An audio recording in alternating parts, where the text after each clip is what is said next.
Hi guys, welcome back to my channel. Today we will be covering another true crime case, and this case is the solved murder of Paige Doherty. Paige was born on April 17th, 2000 in Clydebank, Scotland. She was only 15 years old when this horrible tragedy happened. Paige lived with her mother, Pamela, her stepdad, her sister, and her two younger brothers, and she was very close with her family. Paige was described as being very sweet and kind and loving. She was also a typical teen who loved makeup and fashion and spent a lot of time on her phone on various social media sites, as well as her texting her friends and her boyfriend Dylan. On Friday, March 18th, 2016, Paige slept over at her friend's house, and the next morning she was to leave for her part-time job at a hair salon. She typically started work fairly early, so she would usually stop off at a deli or a cafe on her way to work to get her breakfast. By about 12 p.m. on the Saturday, Paige's boyfriend Dylan hadn't heard from her, which was unusual for her. Paige spent a lot of time on her phone texting her boyfriend and her friends.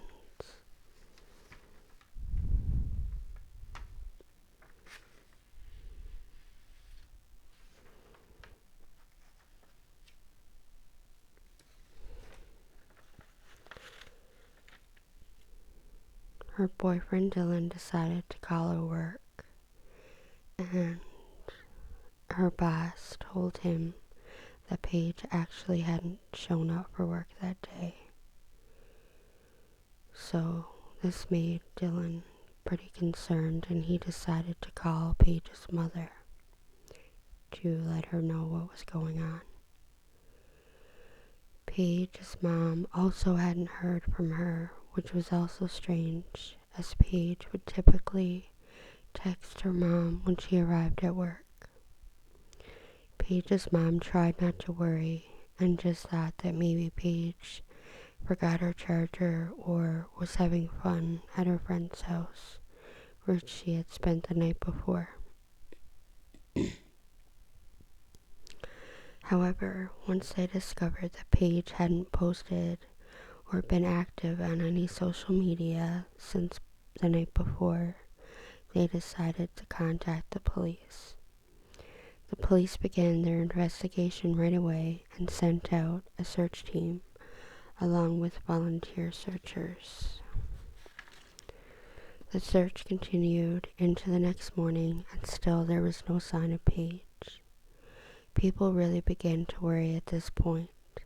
The people who knew her knew that she wouldn't run away on her own, and the police didn't believe that this was the case either.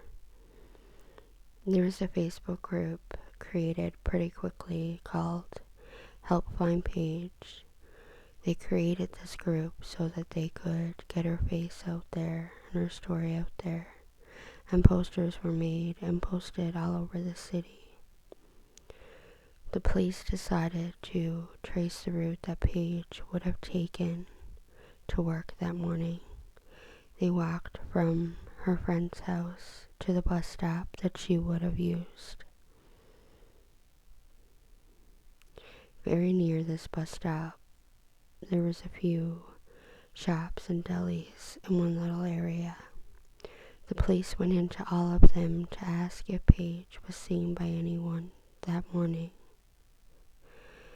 The first place they went into, the police were told by the shop owner that he did in fact see her walking towards the deli called the Delicious Deli, which was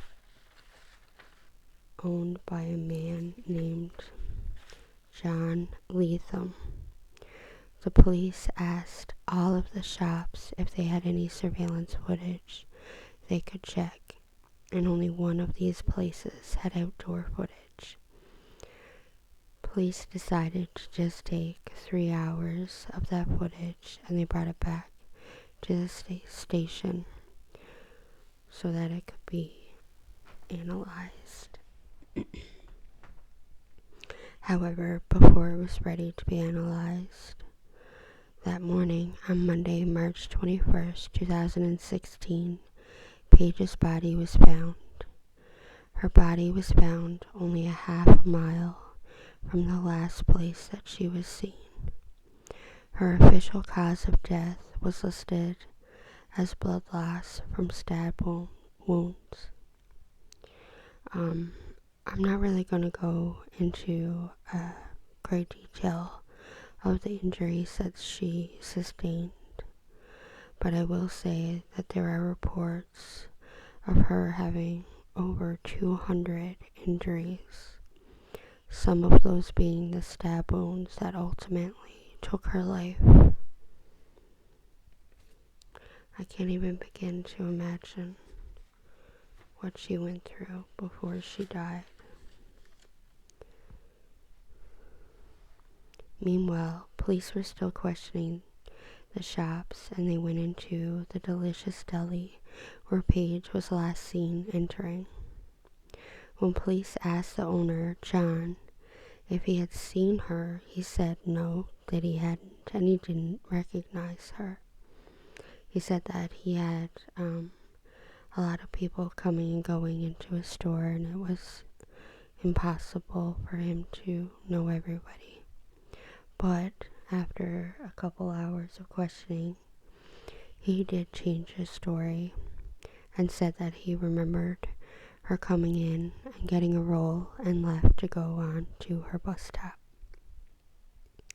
Police were able to then finally check the CCTV footage that they got from the other store, and they saw her enter the Delicious Deli, but in the 3-hour footage that they had, she never left the deli. So they went back to get more of the footage and went and took John into the station for questioning. They also got the CCTV footage from inside his deli. However, all of the footage for the time that Paige was in there was missing. Interesting.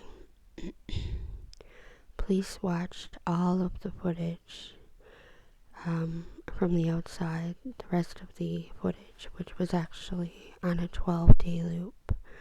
They spent a lot of time watching over this footage, getting different people in to watch over it to see if they missed anything, and she was never seen leaving.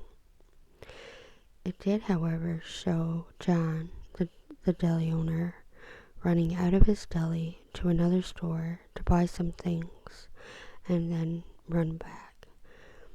When the police questioned the owner of the other store, they were told that it was bin bags, garbage bags, and bleach that he had purchased. He is later seen taking a very large trash bag from the deli and putting it into the trunk of his car.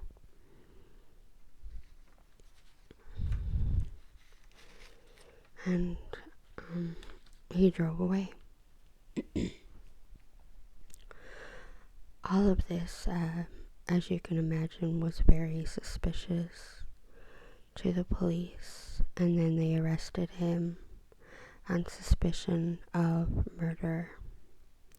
He initially pleaded no contest to the crime, but after 6 months, John entered a guilty plea in court for the murder of 15-year-old Paige. John claimed that Paige did go into his deli that morning, she was looking for a job. He said that she had threatened to tell people that he touched her inappropriately if he didn't give her a job, after he told her that he couldn't hire her because she was only 15. When she said this, he panicked. He actually had a brother who was on the sex offender list, and it ruined his life. And he said that he didn't want to end up like him, so he decided to murder her instead, which is absolutely unbelievable.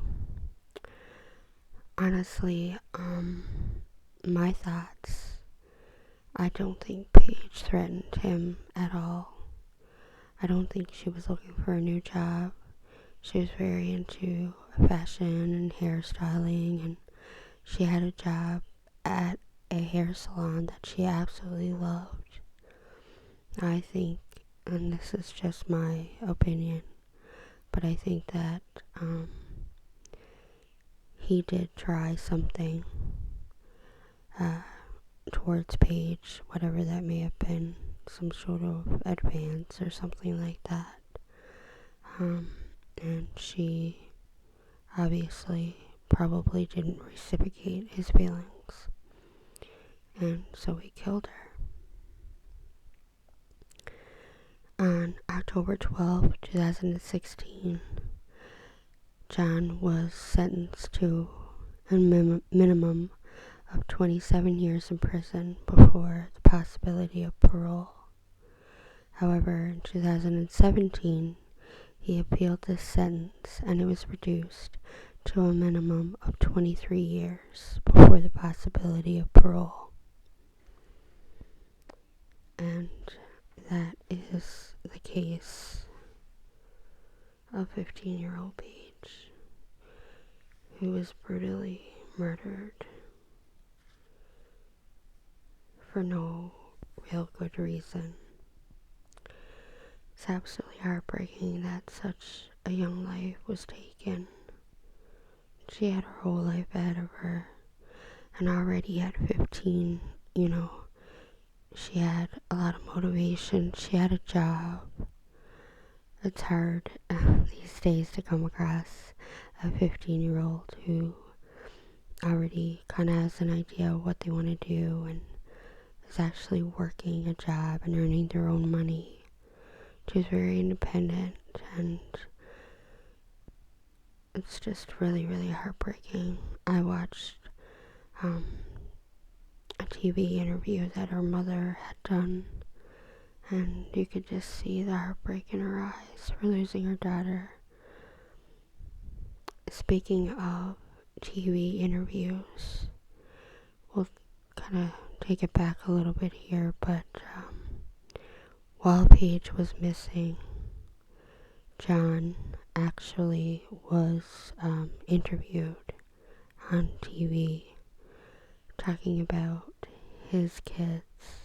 He actually had a daughter with the same name, and how he couldn't imagine what he'd do if one of his kids were missing, and talking about how stuff like that doesn't happen where they live, and etc. And it's just unbelievable. You hear about that kind of stuff where people will kind of insert themselves into the investigation, and that was the case here. He actually also reached out to her mom. Her mom talked about it in the interview that I watched. He texted her and asked if she wanted to talk to him. She has no idea why, what his plan was there, but I thought that was pretty sick that he would do that and go on TV and knowing what he had done to her. It's unbelievable. Anyways, guys, that's it for this case. I hope you guys have a wonderful, relaxing sleep.